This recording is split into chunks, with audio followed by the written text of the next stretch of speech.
93 a todos, sejam todos muito bem-vindos, bem-vindas ao nosso Diálogos Telemitas, esse programa que é tipo Cometa Halley, acontece de 86 a 86 anos, e aqui estou muito feliz de estar na presença dos meus queridos amigos, a Ive Crepori, Pedro Oi, Chaves e o nosso querido Tete, Frater Tete também está aqui com a gente, sou o Frater Ró. E hoje o nosso assunto muito importante, interessante, que é a sombra, as sombras no caminho mágico, no caminho iniciático, as sombras no caminho. E aí, gente? Se apresentem aí, gente. façam as suas saudações. 93, que bom estar aqui de novo. E essa conversa é uma conversa que me agrada demais, assim, até porque eu acho que não só no caminho mágico, no caminho de individuação também, no caminho do trabalho de consultório, é com isso que a gente lida, né? Então, estou feliz de estar aqui. Pedro? Então, pessoal, 93, primeiramente, obrigado pelo convite, né? Eu acho que é um prazer estar aqui. Eu também acho esse tema muito fecundo, muito instigante e interminável, né? E muito diário, né? Cotidiano, eu diria. Para quem não me conhece, meu nome é Pedro Chaves, eu sou psicólogo, né, com especialização em Jung, né? Minha praia, então adoro esse assunto. Oi, gente, 93, meu nome é Ive, eu sou psicóloga, eu também trabalho com perfumaria, agradeço também estar aqui. Esse assunto realmente é muito instigante, acima de tudo muito difícil, porque eu acredito que o tema da sombra seja algo que nos escapa de uma certa maneira, acho que isso é da natureza da sombra, então eu acho um grande desafio falar de algo que mais do que a gente possa fazer algo com a sombra, eu acho que ela nos faz. Então, é muito difícil falar sobre isso, né? Mas estamos aqui, vamos tentar. Pô, que ótimo, vocês veem que eu estou excelentemente bem cercado, né, de pessoas com formação, terapeutas, né, e aqui eu estou simplesmente um aspirante a Telema, um bom e velho vagabundo músico, né, e eu acho que esse tema é tão interessante que, antes de tudo, a gente não tem pretensão de querer falar, né, tipo, tudo que a gente sabe sobre sombras, ou um compêndio de como... Não, porque isso é um assunto complexo e sensível ao mesmo tempo, né, porque né, envolve certas sensibilidades ali, certas nuances de cada um. Eu vou deixar, então, aqui a primeira provocação para a gente jogar a primeira provocação, que é o seguinte: quando, no caminho espiritual, vocês acham que começa o contato com a sombra? Quando a pessoa deseja começar ou quando ela se vê, de repente, já ali na coisa, nas primeiras práticas? Então, é curioso, assim, né?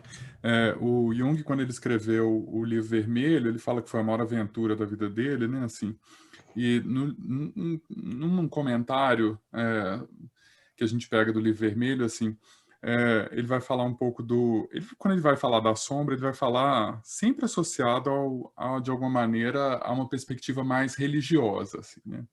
E aí depois a gente pode entrar um pouco nisso. Mas o que eu vejo é que eu acho que existem as duas coisas, assim. Existe esse entrar em contato com a sombra e aí buscar desesperadamente alguma solução, e aí as pessoas acabam caminhando, vai para os caminhos mais tradicionais para lidar com a história, não consegue lidar, e aí cai num caminho mágico, num caminho de autoconhecimento para poder tentar dar conta disso. E existem aqueles que estavam meio passeando por aí na vida, e aí, de repente, quando encontram consigo mesmo, encontram com a sombra, que é o que o Jung traz lá no Livro Vermelho dele. Então, acho que tem as duas coisas, assim. O que eu vejo que é mais comum, pelo menos no que eu vejo, é as pessoas chegarem muito ignorantes da própria sombra. Muito ignorantes dela. Então, elas tomam uma puta surpresa quando elas se dão conta de que a sombra existe, né?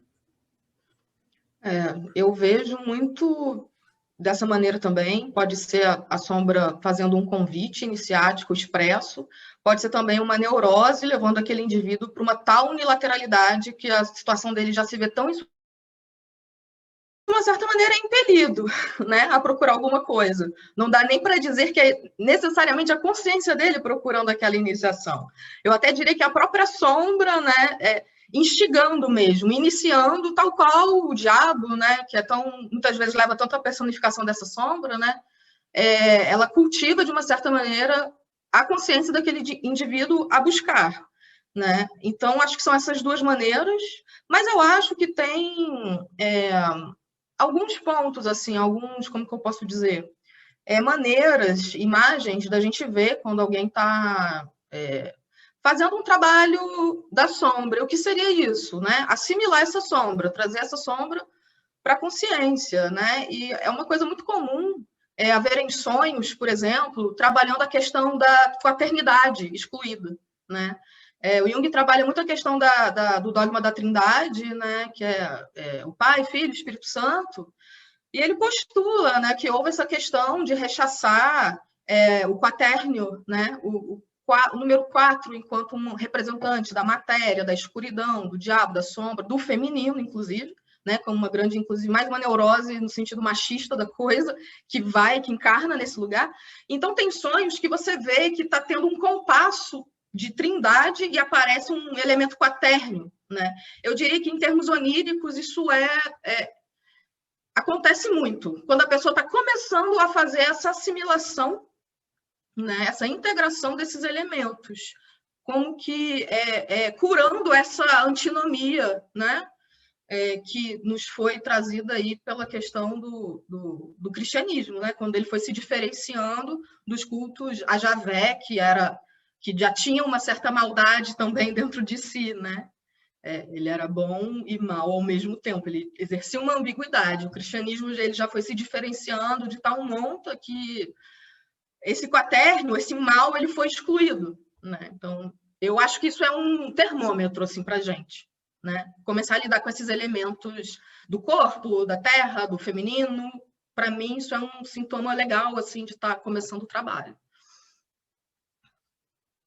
Eu não sei responder com precisão, né, o que vem antes, o ovo ou a galinha, no sentido da sombra no caminho iniciático, mas eu também tendo a ver, né, que às vezes as pessoas chegam de um lugar muito idealizado, né, de um lugar talvez muito com a cabeça nas nuvens, com sonhos, né, o que faz parte, absolutamente acredito que faz parte. Mas eu também reconheço em muitas experiências, né, uma urgência espiritual de quem teve alguma iniciação trágica, um chamado um pouco mais, não tão do céu, mas talvez do submundo, das trevas, do chão, né? E que, de alguma maneira, essas pessoas procuram a resposta num caminho espiritual, né? Na iniciação. Mas, independente de onde for, né? Das alturas ou das profundezas, eu vejo que a sombra, na prática, é a matéria-prima, né? A consciência da sombra, ela é um marco muito importante de um início relevante do trabalho ali, né?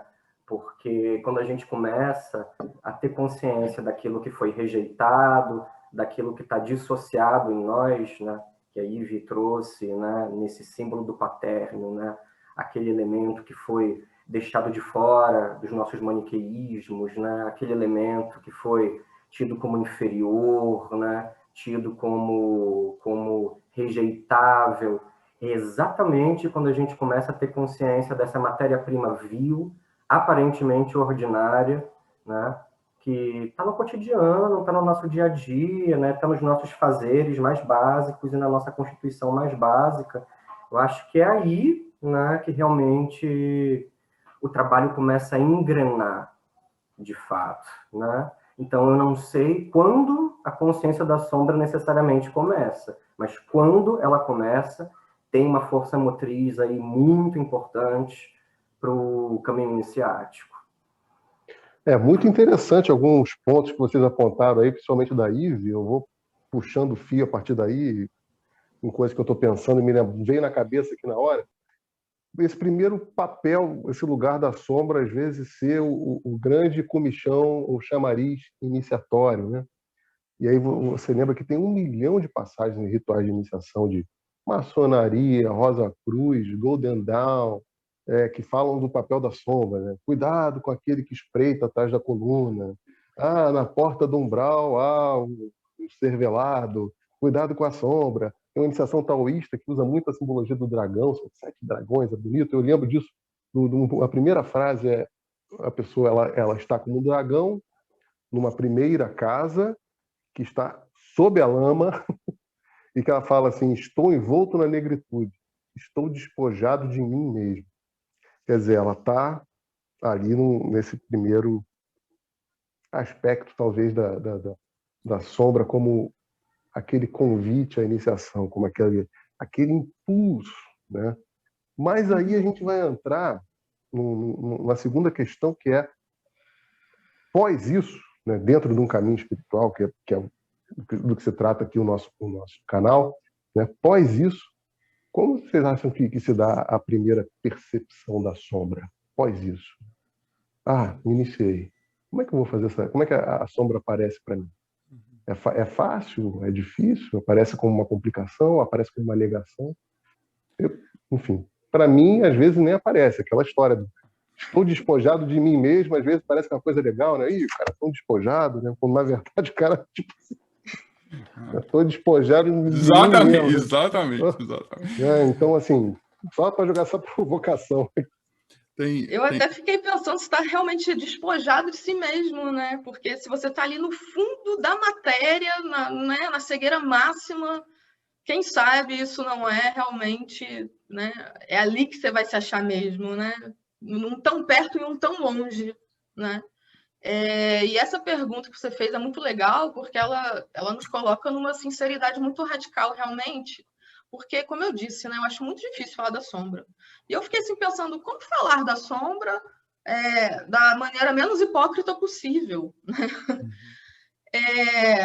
E eu, sinceramente, tenho assim, para mim, que a sombra ela é, de alguma maneira, um a posteriori, onde a gente vai percebendo como ela vai atuando, tendo a noção de que a sombra, ela às vezes é muito mercurial, muito escorregadia, né? Ela se traveste de várias maneiras, onde a função dela é justamente nos capturar para que algo se entre em movimento, né? É uma válvula motriz, eu vejo, né? É como se fosse a cenourinha na frente do burro, se escondendo, montando artimanhas, né? E ela quer participar da vida, né? Eu acho que a grande questão é essa: a sombra quer participar, ela não quer ser excluída, talvez mesmo ela em si nunca seja bem trabalhada, mas ela é a força motriz que vai fazer nós trabalharmos, de alguma maneira.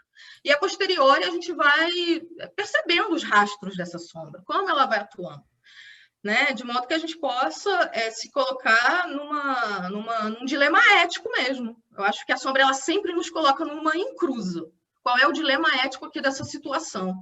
E nem sempre vai ter uma moralidade assim ultra expressa, porque isso é um grande problema, né? Assim, no sentido de que às vezes esse si mesmo ele nos pede coisas muito complicadas, no sentido de que não existe uma bondade absoluta, uma maldade absoluta, né? Às vezes a mesma atitude que nós cometermos pode ser maléfica, olhada como maléfica por determinados pontos, olhada como totalmente abjeta por outros pontos. Então é um bancar de uma cruz, é um bancar, né?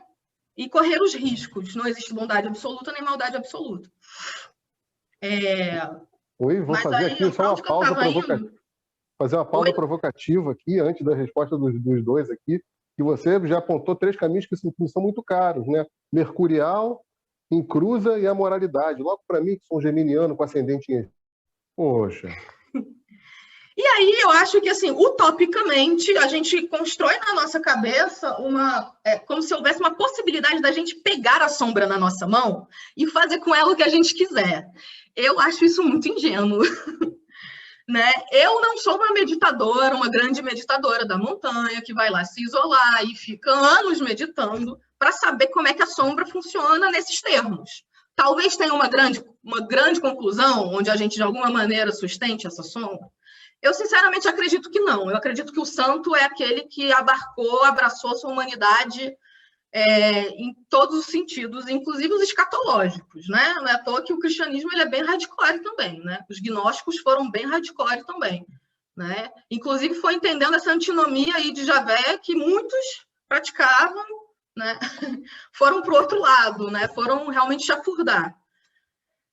Então, assim, eu acho que é bom a gente ter as nossas técnicas, fazermos as nossas meditações, é óbvio, fazer terapia, óbvio, mas, assim, uma fórmula de como você vai lá né, pega essa sombra ali no laço, sinceramente, eu não sei. Eu acho que tem uma coisa da humildade, assim, de perceber que ela vai nos fazer em alguma dimensão e simplesmente aceite isso. Aceite, é a vida. A vida já tem um risco, né? Não querer a sombra seria o mesmo que não querer o atravessamento, né? O que nos pega. E a vida é assim. Se tem vida, vai ter isso. Eu lembrei de duas passagens assim diferentes. A partir da sua fala e da pergunta do Rohr, uma passagem para mim é muito marcante disso, do aparecimento da sombra. Depois a gente pode até voltar nessa história que o Jung fala do catolicismo com relação à sombra, que eu acho que é super importante a gente destrinchar um pouquinho isso, assim. Mas foi uma passagem de uma professora minha, a Marion Woodman, que ela tem uma história e ela era uma mulher muito, assim, muito branquinha, muito perfeitinha, canadense, assim. E aí ela tem uma história que ela tem um sonho onde ela está andando numa floresta e aí, de repente, ela se depara com a Nossa Senhora Negra. E aí ela vê aquela Nossa Senhora maravilhosa, assim, na frente dela, e ela escuta uma voz, a voz da Nossa Senhora Negra, dizendo para ela assim, Nossa Senhora Negra como uma das manifestações, Nossa Senhora da Aparecida é uma das manifestações da Nossa Senhora Negra, né? E a voz diz para ela assim, mais baixo. E aí ela se abaixa, assim, se curva frente à Nossa Senhora, e aí a Nossa Senhora diz mais uma vez para ela, mais dura, assim, mais baixo. E aí ela realmente se curva, assim, e ela diz que aquilo já começa a criar uma certa tensão nela, no sonho, e aí ela escuta mais uma vez, mais baixo.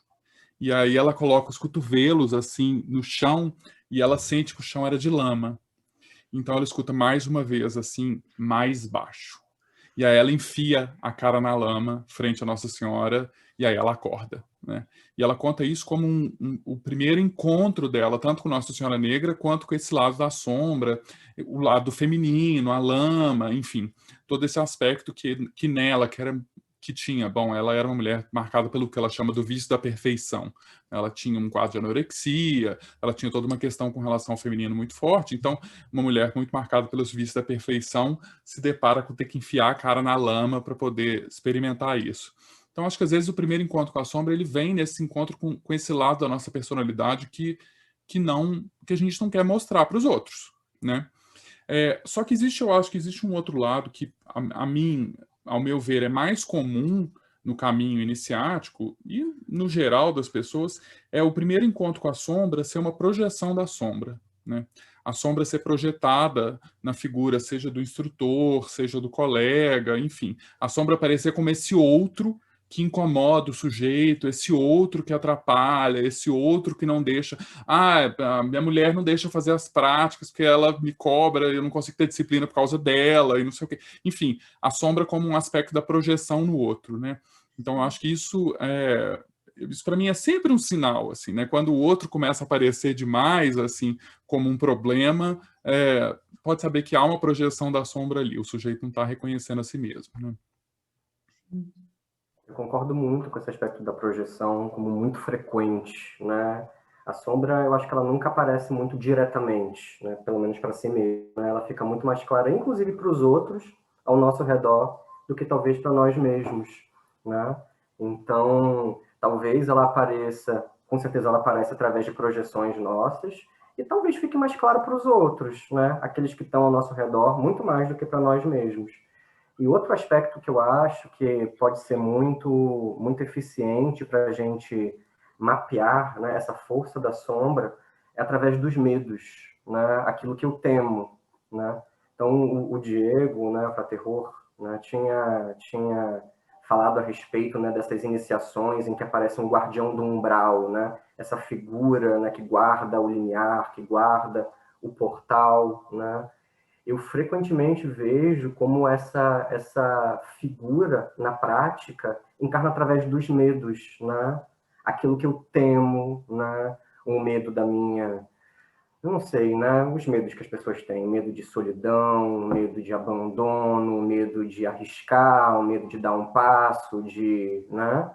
Vários medos aí que talvez falem exatamente das pequenas noites escuras, né?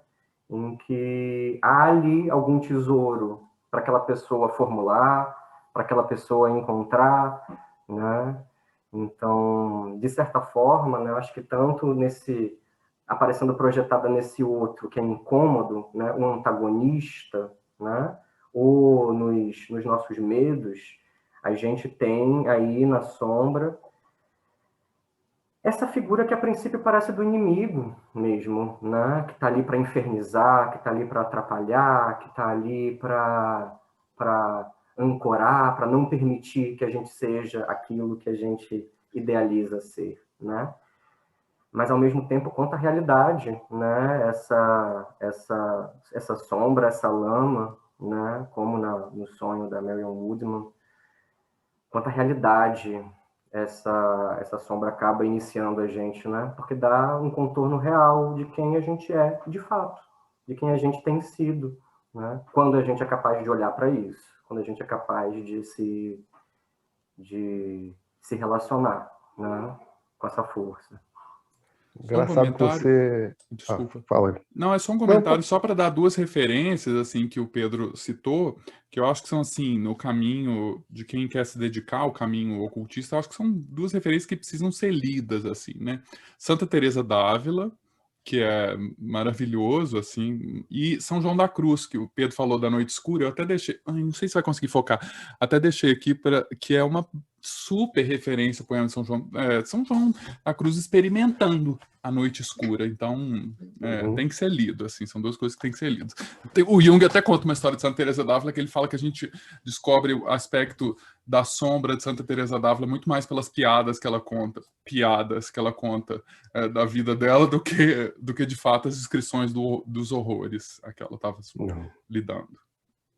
Eu acho que tem um pedaço desse poema que o Raul Seixas musicou, não tem? Do João da Cruz. Eu esqueci o nome da música, é maravilhosa a música. Não sei se é a fonte. Queria fazer aqui...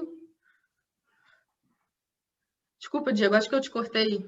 Não, pode falar.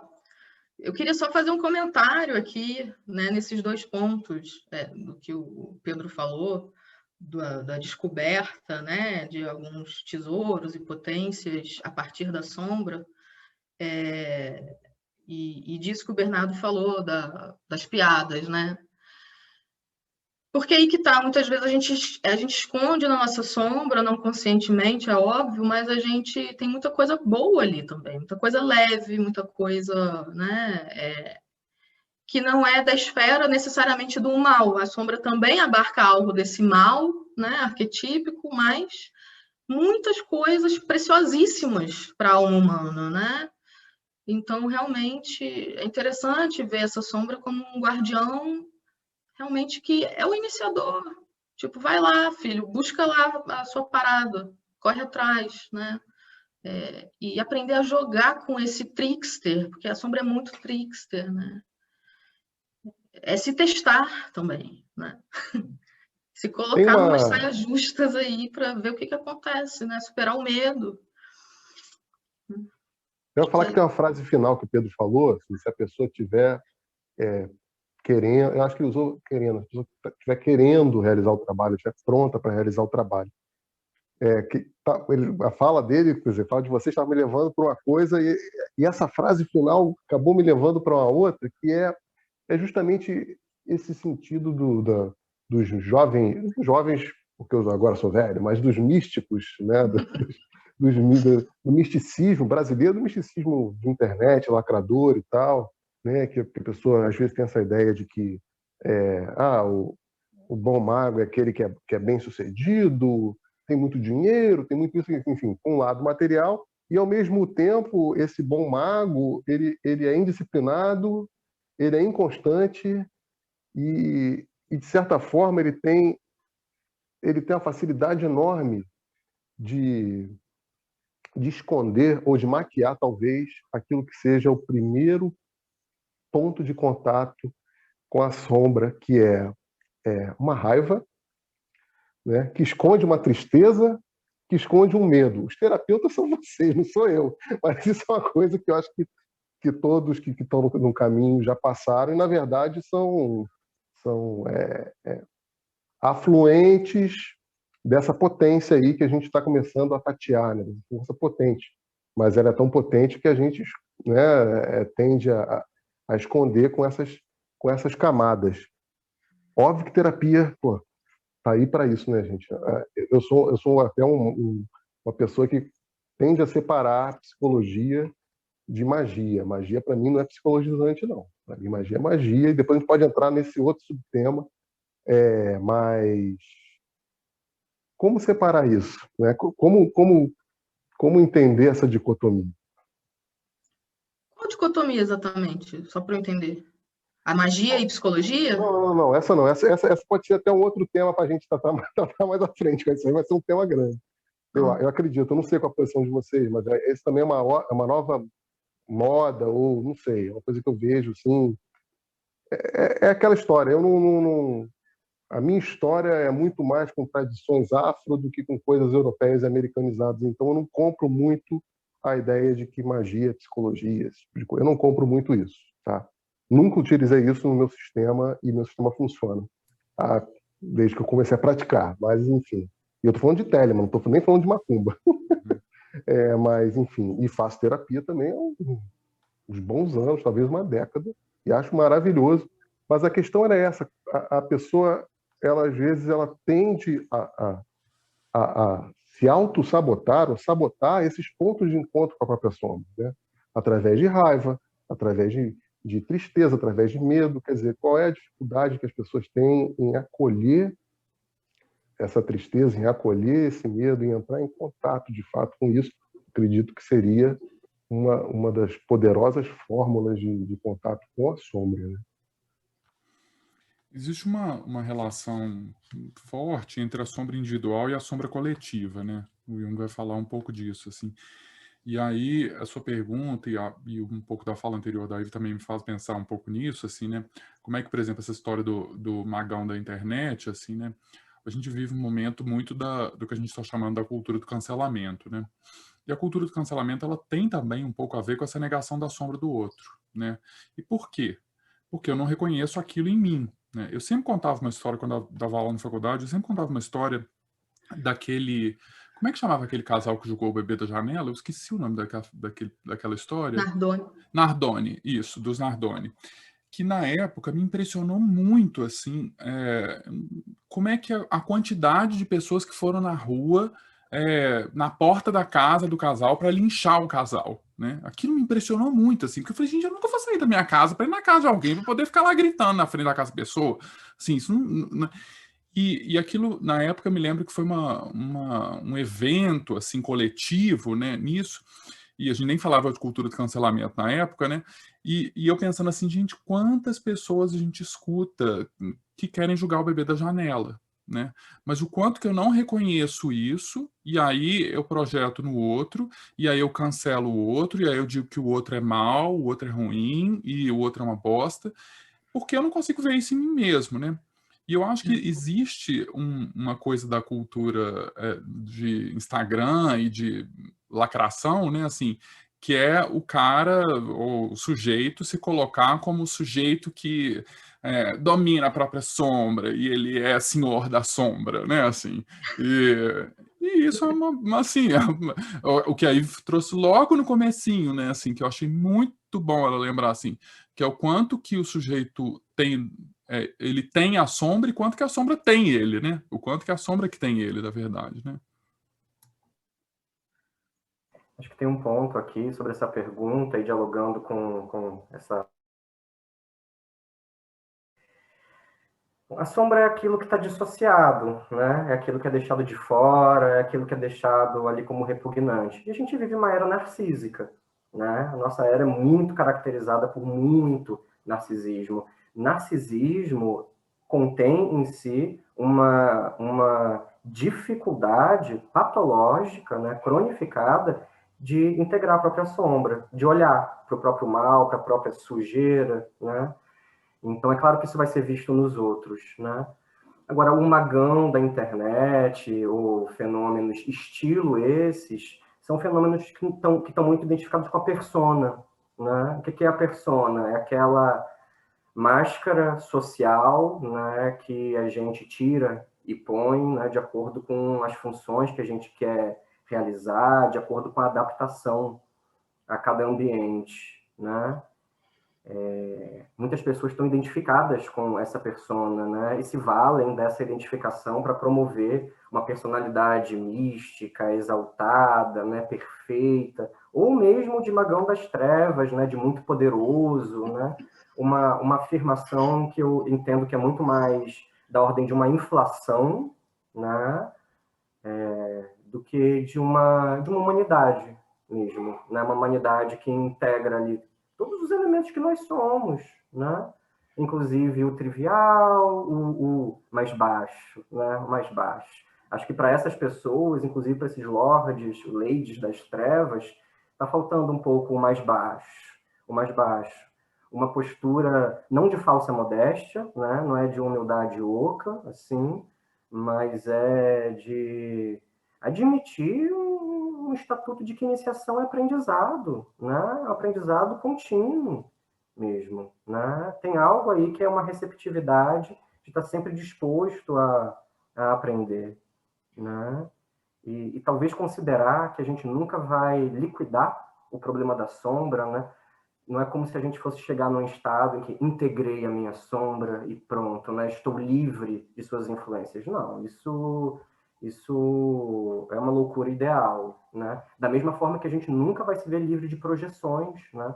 Sempre em maior ou menor escala, a gente vai estar projetando nossos conteúdos nos outros, né? Em instituições, em deuses, deusas, em caminhos, nos instrutores, né? Então, a sombra sempre vai estar, de alguma maneira, como um dínamo mesmo. Mas aí eu acho que é importante frisar muito isso que a Ivy trouxe antes, né, das potências que estão contidas na sombra, né? Porque o Diego até deu alguns exemplos aí, né, de que a raiva pode ser um caminho, né, para contato com a sombra, a frustração, né? Geralmente são emoções que onde tem fumaça tem fogo, né? Elas indicam ali um caminho precioso para ser olhado. Mas às vezes, na sombra de muitas pessoas, né, tem aí potências, talentos, capacidades que por alguma razão ficaram dissociadas, né? Por alguma razão ficaram de fora, né? Porque aquela pessoa teve algum problema de autoestima, teve uma cisão ali na vida, teve, sei lá, né, traumas, uma mãe difícil, um pai difícil, irmãos difíceis, né? E que algumas coisas boas ficaram reprimidas, né? Ficaram dissociadas, ficaram na sombra. Então, acho que é muito importante a gente perceber um pouco essa dicotomia, né, de mais baixo, lama e ouro. Tem algum ouro ali naquela lama, né? A gente está falando de vitriol, né? Trazendo aqui para o repertório alquímico, hermético, iniciático, né? Você vai mais baixo, mas você descobre uma preciosidade ali, né? É aquela água do banho que costuma ter sido jogado fora com um bebê junto, né? Foi tudo meio que colocado no mesmo pacote, descartado. E como acho que muito do trabalho iniciático e do trabalho psicoterapêutico, né? Trabalho de autoconhecimento, né? Magia e psicologia, acho que tem técnicas e linguagens diferentes para produzir autoconhecimento, né? Esse é o objetivo. Por favor. Queria fazer aqui um comentário, né? A sua fala, ela me puxou aqui um fio, que é do quanto a sombra, ela também tem um processo gravitacional, no sentido de não só colar a projeção, mas também de retirar a projeção de uma maneira tão abrupta que se torna uma própria queda, né? E por que eu me inspirei nisso a partir da sua fala? Porque esse fenômeno aí narcísico, né? de a gente projetar, geralmente em quem faz muita questão de ser o cabide narcísico, né, da projeção das expectativas alheias, né, porque a pessoa, por não identificar muitas vezes essas potências ali latentes nela, ou passíveis mesmo de elaboração futura, o que ela faz? Ela vai, projeta realmente em lideranças, projeta em figuras que são, muitas vezes, bem narcisistas, claro, né? Pessoas aí que, de alguma maneira, elas admirem, enfim. E aí a pessoa só vai vivendo projetivamente essas potências, né? E aí, quando a gente vê, a gente está num esquema de bando, numa manada, num culto a uma pessoa, Deus, né? E aí é muito engraçado, porque quando essa pessoa Deus decepciona, pronto, é aquela retirada abrupta de projeção. Ah, mas essa pessoa não é perfeita, né? Tipo, nossa, essa pessoa não é humano, que também vai fazer, né, merda, também tem sombra, né? E aí pronto, o meu mundo caiu. A pessoa se vê como? Não tem mais aonde projetar aquilo, que ela que tem que trabalhar nela, né? Então, eu só para falar que eu dei aquele exemplo básico da raiva e do medo, da tristeza, a gente vive, como vocês muito bem falaram, numa sociedade narcísica e as ordens espiritualistas, o magão, os lords, as ladies. E é engraçado que o que eu quis dizer, onde você vê ali uma possibilidade de busca de ferramenta, a pessoa vai buscar o contrário, né? Não, estou com muita raiva, vou fazer um ácido aqui para acalmar, para dar uma meditada, não vou fazer uma quimiognose, ou seja, queimar para dar aquela relaxada, né? Só muda o nome, né? Não velei vossos vícios com palavras virtuosas, mas vamos lá, vou dar uma quimiognose para dar aquela relaxada, vou procurar fazer aquele sigilo para dar... Enfim, nada contra nada. Não estou falando aqui, estou sendo até amoral, eu adoro esse termo aí. Mas não deixa de ser uma fuga, né? Porque vai passar e vai voltar de novo. Uma raiva que esconde uma tristeza, que esconde o medo e que, na verdade, tá esse bolo doido aí. E engraçado com essa sua última fala, dessa coisa óbvio, a sombra como uma simbologia de dinâmica, de uma matriz de força, e as sombras pessoais, né? Vocês acreditam que num trabalho coletivo espiritual, essas projeções, essas sombras individuais fiquem muito mais na cara e, ao mesmo tempo, de muito mais difícil percepção? Eu acho que é justamente isso, Diego, falou tudo. É na cara e é cego ao mesmo tempo, é a união dos opostos, entendeu? É uma coisa louca, muito difícil. Nem vou responder essa pergunta, não. Passo a batata aí. Então, mas eu acho que é isso mesmo, assim, é o que você falou. Fica muito na cara. Muito na cara. E por ficar tão na cara que a gente não consegue enxergar. E assim, é a tal história. Não tem, a gente às vezes precisa de alguém para tocar o ombro da gente e falar assim: você tá de bunda de fora, velho. Você tá achando que você tá arrasando, mas você tá de bunda de fora, velho. Porque, enfim, né? Você tá achando que você tá fantasiado com a melhor fantasia do mundo, assim. E na verdade ela tá toda poída e rasgada e tá todo mundo vendo, menos você, assim. Então, nesse sentido, eu acho que também, assim, a importância do outro no trabalho, né? A importância do outro no trabalho iniciático. Porque senão o sujeito vai fazendo as próprias iniciações achando que está só cumprindo tabela de tempo, né? Sem ninguém chegar no ombro dele e falar: ô, velho, você tá de bunda de fora já tem muitos graus, sabe? Assim, e você tá indo aí achando que você tá, né, arrasando, assim. Então, assim, eu acho que é bem por aí mesmo, assim. Então, o negócio, por estar muito na cara, a gente não consegue enxergar. Eu adicionaria que isso é um método, né? No caso de ordens coletivas, principalmente, né? Essa dimensão da irmandade que permite, né, pelo menos em teoria, né, alguma horizontalidade em que as pessoas estão ali vivendo seus mundos singulares e que se possam fazer esses apontamentos, que a coisa possa ficar escancarada mesmo, né? E às vezes aparece a experiência da sombra, né? Aparece de maneira acidental, trágica, devastadora, né? Brigas, emoções fortes. Eu estou muito convencido de que esse é o método, né? Botar de alguma maneira um fogo alto, né? E aí cabe a inteligência do alquimista, das alquimistas, né? Dosar o fogo, às vezes baixar um pouco, às vezes aumentar, às vezes moderar, para que esses conteúdos, né? Esses diabretezinhos possam estar ali no caldeirão, né? Se transformando, né? Aparecendo, pipocando, pulando. Eu acho que esse é o próprio método. Tem uma matéria-prima de trabalho aí muito importante, né? E vai aparecer dessas formas que a Ivy tinha dito antes, né? A projeção da figura de um líder, uma pessoa que é assim, uma pessoa que é assado. Pode aparecer, né? A projeção das minhas próprias capacidades em líderes grandiosos, em mestres espirituais, nos adeptos, né? Que parecem quase criaturas sobre-humanas, né? Divinas, né? Divinizadas. Nossa, o que esperar de um adepto? Deve ser uma coisa suntuosa, né? E vai aparecer também nos bodes expiatórios, né? Aquelas pessoas que a gente não dá nada, aquelas pessoas em que a gente só identifica incompetências, que são muito tronchas e coisas assim, né? Tem aí um aspecto importante da sombra, né? Também para ser recolhido, né? Para ser olhado, né? Por que essas pessoas nos incomodam tanto? Por que elas nos afetam tanto, né? Onde dói tem que olhar, né? Exatamente, né? Exatamente. Acho que a Ivy trouxe aí também uma metáfora que é muito importante, que é o cabide, né?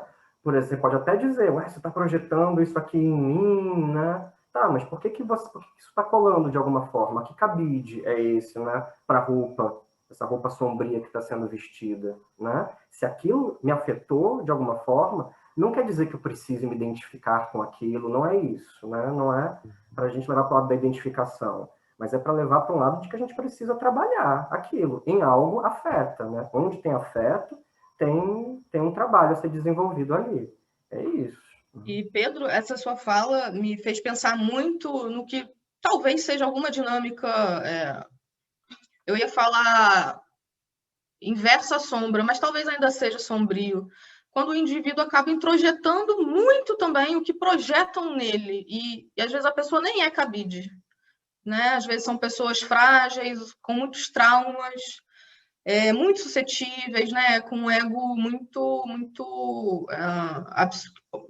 com facilidade de absorver ali o ambiente e compra a ideia de que ele é aquilo que um grupo nomeou, né? E é muito normal a gente ver esses processos de grupo, ou bode expiatório, a pessoa de ouro, ou o palhaço, que é como ele se vira ali nos 30 para ser aceito de alguma maneira, enfim, os papéis que são designados, que de alguma maneira se espraiam e se enrijecem porque de alguma maneira os indivíduos saem comprando de cara aquilo. Né? E não há, digamos assim, uma luta contra a natura, né? Porque a natureza, né? A inércia, ela vai promover as coisas de uma maneira que elas vão meio que ser impostas, né? E aí cabe o trabalho de, não, mas é isso mesmo, né? E retirar essas introjeções também. Não comprar tanto discurso, isso é muito perigoso, porque não é raro as pessoas entrarem em ordens iniciáticas muito frágeis, muito desesperadas, vulneráveis mesmo, né? E aí chega ali um grupo que ele já está idealizando, já é o grupo, cheio de fodão, né? E aí os grupos, as pessoas vão ali dando sinais de que ele, né, que a pessoa que entrou é isso, é assado, e a pessoa vai comprando, né? E se ele for posto em um papel ostracizado, de bode expiatório, nossa, né? Tá muito ferrado. E vai ser essa pessoa vai ter que lutar muito, inclusive, né? Nesse sentido, é até um privilégio esse trabalho para essa pessoa, ou não. Mas a oportunidade. Desculpa, finaliza aí. Porque essa pessoa está sendo projetado basicamente a sombra, né? Tem aquele indivíduo em que estão colocando a sombra nele. É o demônio do grupo, é aquela pessoa, né? Olha só, que sacanagem, né? Sacanagem. Um grupo iniciático fazer isso. O demônio ou o salvador, né? Que lembra muito a história do Krishnamurti, que foi apontado por aquele grupo lá, aqueles teosofistas, como o grande salvador, mestre da nova era, né? Enfim. E o tão genial que ele negou isso, né? Deu lá o jeito dele e negou isso. Engraçado, gente, que em Telema aqui, que é o meio que nos une, a nós quatro, a gente vê muito dessa coisa do cabide, seja em ordem coletiva, seja em em ordens de trabalho individual. Eu costumo brincar muito que eu inventei um termo bem pejorativo mesmo, tenebroso, terrível, e dentro das sombras, que são as viuvinhas, né? Em Telemann está cheio de viuvinha do Crowley, viuvinha do Mota, né? Gente que faz o culto à personalidade, faz a personalidade alheia ainda. E personalidade que eles não conheceram, né? Não vivenciaram, nem sabe se é aquilo mesmo, nem sabe se a pessoa pensava aquilo mesmo. É o disse-me-disse. Né? Então, quer dizer, é o oposto de Telemann, do certo ponto de vista, que é o oposto de luz, vida, amor e liberdade. Né? Eu penso o seguinte, isso aqui é uma bela base de Telemann. A moral, né? A moral. Estou falando agora de ética. Luz, amor, vida e liberdade. E o cara vem num culto à personalidade, num culto quase necromântico, às vezes brinco. Falei, olha, rapaz, isso aqui no teu lugar, eu acho que é na Umbanda. Você fazer descer aí o Crowley, o Mota, né? Egum, você vai tentar ali na Umbanda, na Quimbanda, entendeu? Assim, com todo respeito, é óbvio que isso é uma brincadeira. Mas tem essa coisa do cabide, né? Não quero isso, porque eu li, porque me falaram que o Coisa fazia assim, que o Crowley fazia assim. Eu falei, gente, o Crowley nunca foi num samba. O Crowley nunca foi num forró, nunca correu da polícia, nunca comeu feijão. Ou seja, para mim não é nada. Porque o que eu considero como né, tipo assim, meus parâmetros são isso. Sabe o que é um samba? Não sabe. Sabe o que é um forró? Não sabe. Já comeu feijão? Não. Já correu da polícia? Então, meu amigo, tua sabedoria para mim não serve muito pouco. Eu respeito, mas serve muito pouco. Mas tem muito isso, assim, eu brinco, isso que, enfim, você está trazendo, é a história, assim, é a história de São Paulo, né, assim, que pega o catolicismo e transforma esse negócio num culto a uma personalidade ali, de um jeito maluco, assim, né? Enfim, e dissemina isso, e isso tem uma aderência, né? Porque a gente tem que entender que essa história do cabide, seja do Salvador ou seja do diabo, né? Isso tem uma aderência em nós, né? Porque a gente quer, de alguma maneira, a gente quer alguém para depositar nosso mal e a gente quer alguém para depositar nossa salvação. Porque se depender da gente mesmo para lidar com o nosso próprio mal, com a nossa própria salvação, a gente sabe que a gente vai ter que trabalhar e que isso dá mais trabalho, né? Assim, então é mais fácil depositar. Agora, eu também acho que, assim, isso que a Ivy trouxe é muito importante, e eu acho que, assim, a pessoa que também está nesse lugar de cabide, da sombra, né, que talvez seja mais fácil de lidar do que o cabide da luz, porque o cara que está no cabide da luz, o narcisismo dele vai inflando, enfim, e aí vai ficando é mais difícil para o sujeito perceber, né, assim, mas o cara que está no lugar do cabide da sombra, é importante que ele olhe dentro dele o que nele também ele está permitindo esse recolhimento do coletivo, porque as projeções, a gente sabe disso, elas só acontecem se eu tiver também algum lugar dentro de mim, uma forma para aquele bolo que estão me dando para caber aquele bolo dentro de mim, né? Então, sei lá, as coisas só são projetadas na gente se a gente também tem algum espaço dentro da gente para aquilo ser projetado.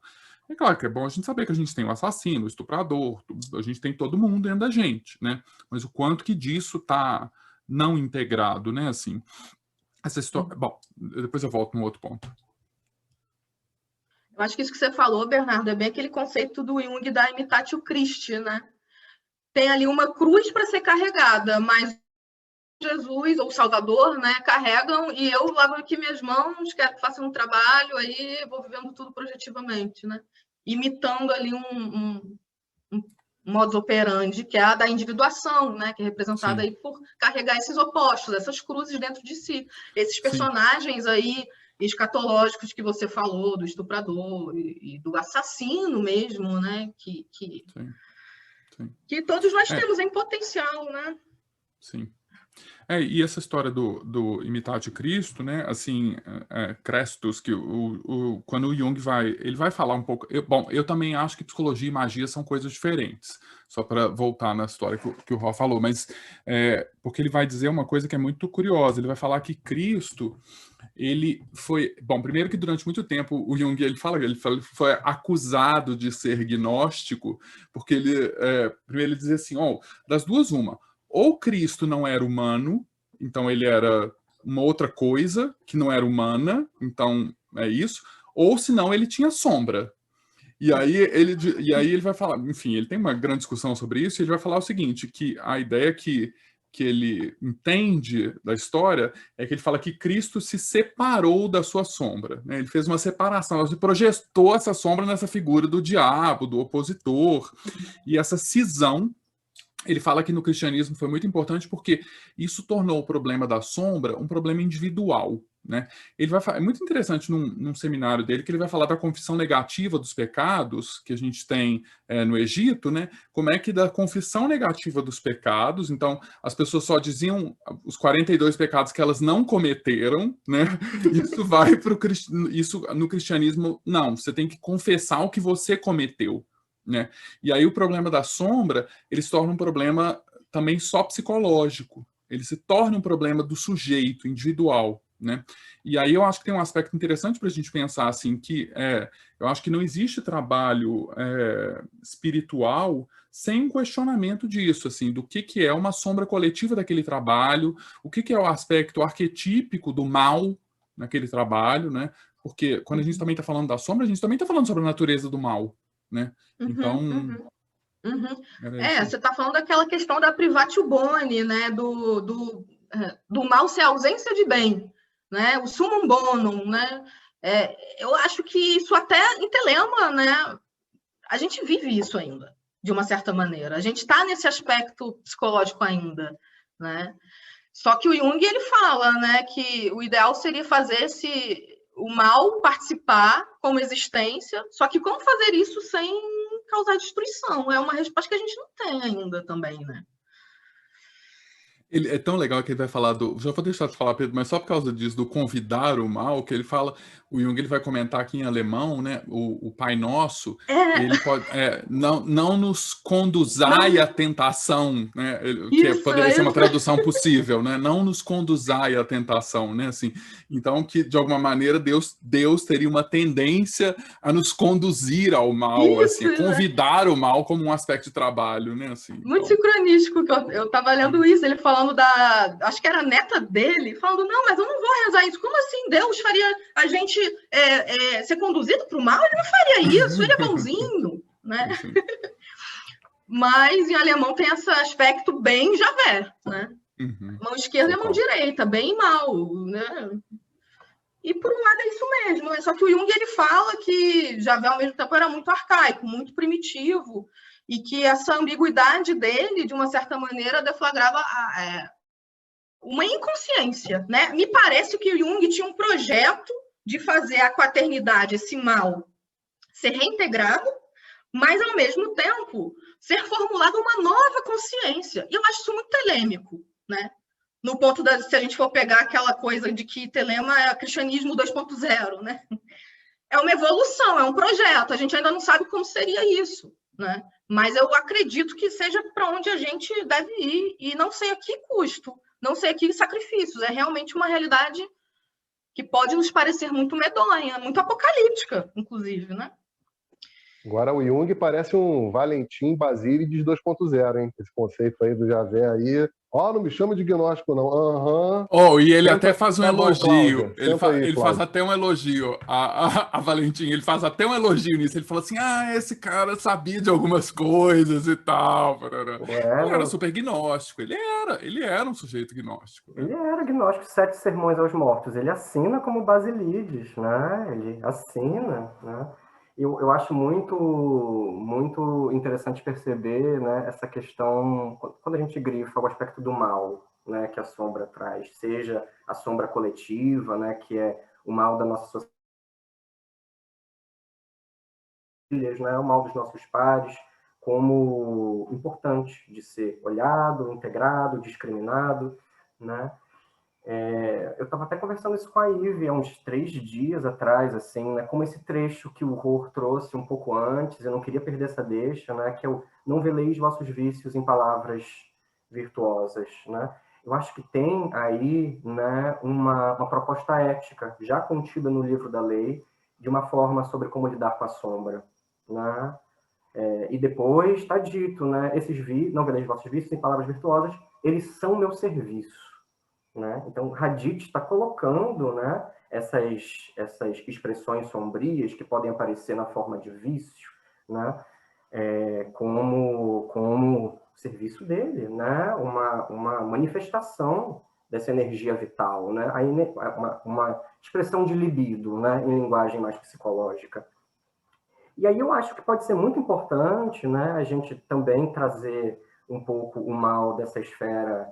É fácil falar da sombra, né, como mal, né, como bem versus mal, luz versus trevas, mas trazer para um campo prático também muito temido, inclusive pelos psicólogos, né, que é o normal e patológico, né? Normal e patológico. Como, por exemplo, né, o Rohr tinha falado da raiva, né, da frustração, esse tipo de emoção para ilustrar a ocorrência da sombra, né? Eu não acho que, por exemplo, uma pessoa sentir inveja, ou sentir ciúmes, ou sentir raiva, né, ter momentos assim, caracterize uma experiência da sombra por si só, né? Todas as emoções são humanas. Todas as emoções nós vamos experimentar em vários momentos da vida. Inclusive medo, desespero, frustração, enfim, né? Todas essas coisas, a princípio, negadas. Eu acho que é importante a gente reconhecer na sombra um processo de enrijecimento, um processo de cronificação, né? A sombra é aquela coisa que fica na gente muito defendida, cronicamente defendida. É aquela raiva crônica, aquele ciúmes crônico, né? É aquela frustração crônica, aquele medo crônico, né?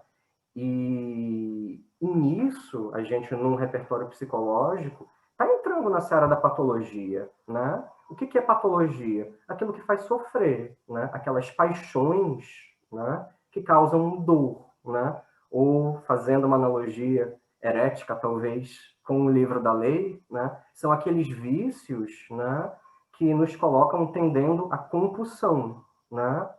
Bom, desde a psicanálise, a gente tem essa compreensão bem clássica da compulsão à repetição, né? Aquele algo que faz a gente repetir em padrões que a gente já identificou que não são tão bons assim. Esse é o vício, né? Essa é a sombra, colocando a gente numa compulsão à repetição, né? Enquanto talvez a gente pudesse pensar, né, esse normal, né, em contraste do patológico, como capaz de criar, como capaz de transformar, como capaz de mudar, né, de achar saídas outras para os velhos problemas, né? Mas nesses vícios, né, tem forças ali para serem olhadas, né? Nessa compulsão, a repetição, tem uma diferença, tem uma transformação tentando acontecer, né? Tentando ser elaborada, tentando, né, inovar, né? E isso é tão clínico, né, para nós que trabalhamos com isso, né, nós que atendemos. Eu acho que é muito assim, né, para quem tem essa experiência, né, de instruir, né, num caminho de algumas ordens, né, isso fica muito evidente, né, fica muito evidente, né? Então, enfim. Não, eu vou pegar já aí esse fio aí e meio que também já nos caminhando assim para um finalmente, para uma objetivação aqui. Se vocês acham, objetivamente falando, quanto o corpo é importante no trabalho com a sombra, né? Ou quanto o corpo pode ser essa ferramenta para usar essa força, né? Que a força é nossa, ela está ali. A gente só não usa ela direito, porque quando, né, a gente está velando esse vício, tá, né? Velar, né? Colocar um véu na frente, aquela velha história. Velando essa força, né? Qual o papel do corpo nisso? Ou qual vocês acham que deveria ser? Ou eu estou viajando, não tem nada de corpo nisso, o negócio está tudo aqui. Mas isso aqui eu acho que também é um corpo. Então, eu sou um super, enfim, né, entusiasta da presença do corpo do magista e a presença do corpo na vida, né, assim. Eu acho que essa história de ficar só o cabeção, só no campo das fantasias mentais, assim, isso vela muito da realidade do sujeito, né, assim. de um corpo que não consegue levantar e fazer um RMP, porque não tá tudo aqui, né? Assim, mas não mexe o braço, não tem presença no corpo, né?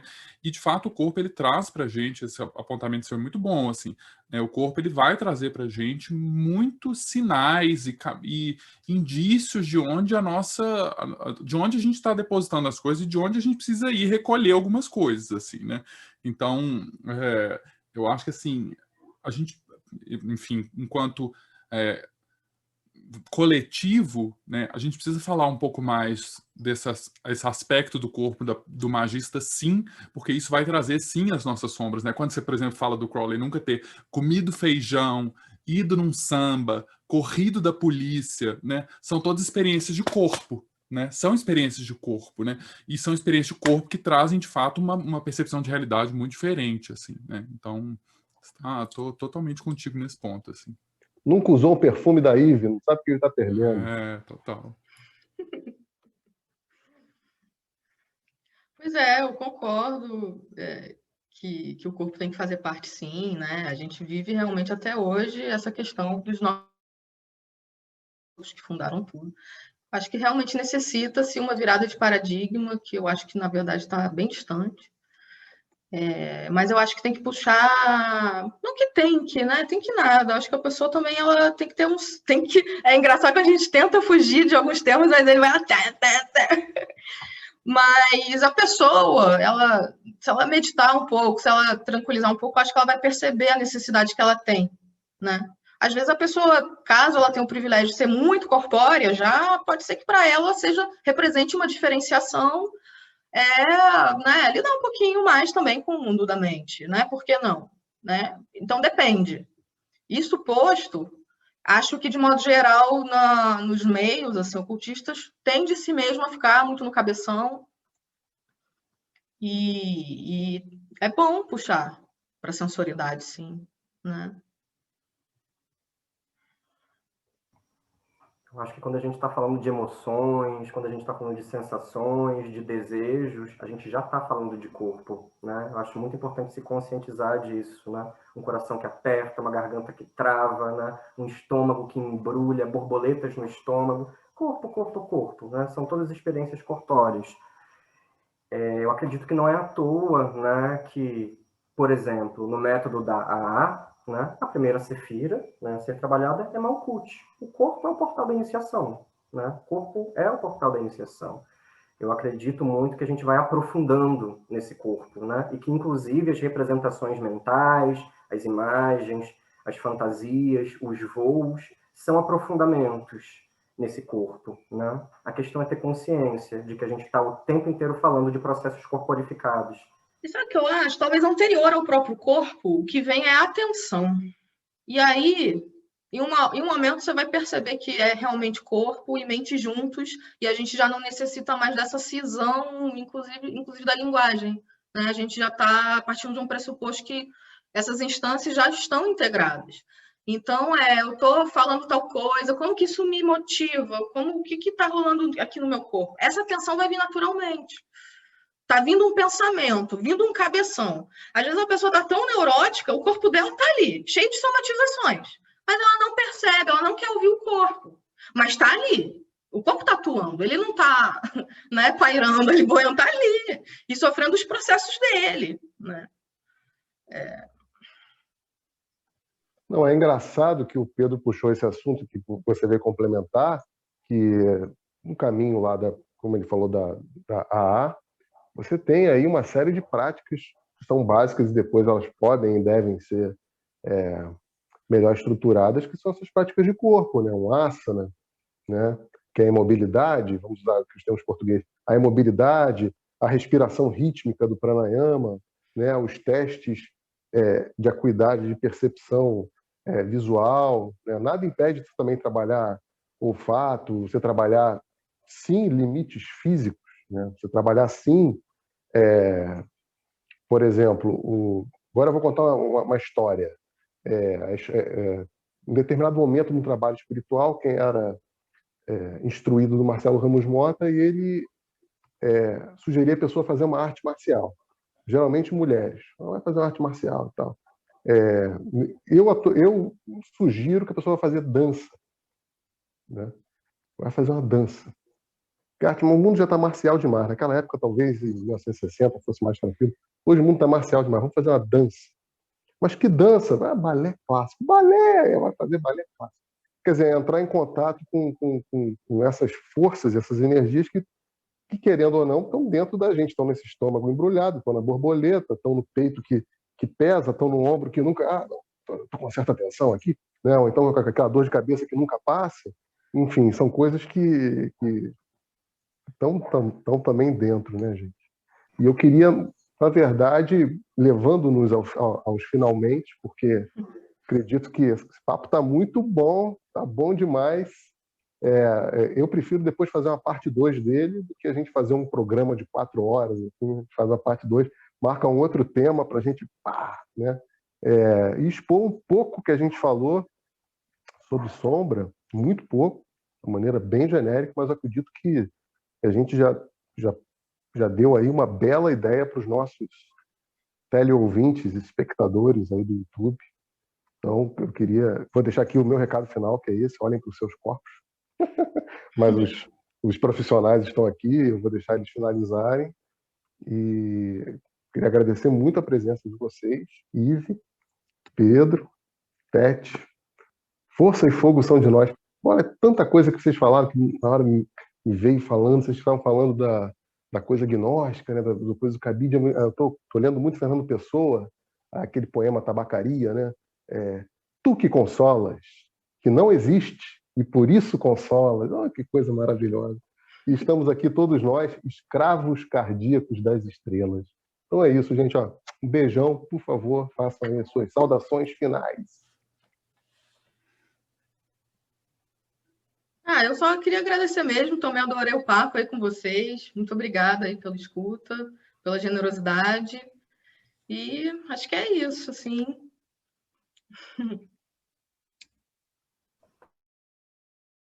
Que me diverti muito, eu acho que isso é um excelente sinal, né? E eu vou sair hoje aqui com essa imagem, né? Você fez essa fala que eu achei muito legal sobre a dança, né? Sobre a bailarina. Acho que a sombra seriam os pés da bailarina, né? A sombra seria aquilo ali, que geralmente não se vê, não é tão gracioso, é calejado, né? É até feio, né? Mas suporta aquela graça, aquela beleza. Ai, que maravilhoso isso. Que papo bom. Não, e assim, eu lembrei, né? Todo mundo tem, né? Só a bailarina que não tem. Maravilhoso isso. Assim. Agradecer demais vocês, agradecer Fraterror e Pedro, obrigado demais. Foi realmente um papo delicioso. E acho que a gente tem que fazer parte 2 mesmo. Obrigado demais, gente. Fazer um programa mensal. Tchau, tchau. Força e fogo são de nós. Tchau, tchau. Valeu. Tchau, gente. Obrigado. 93.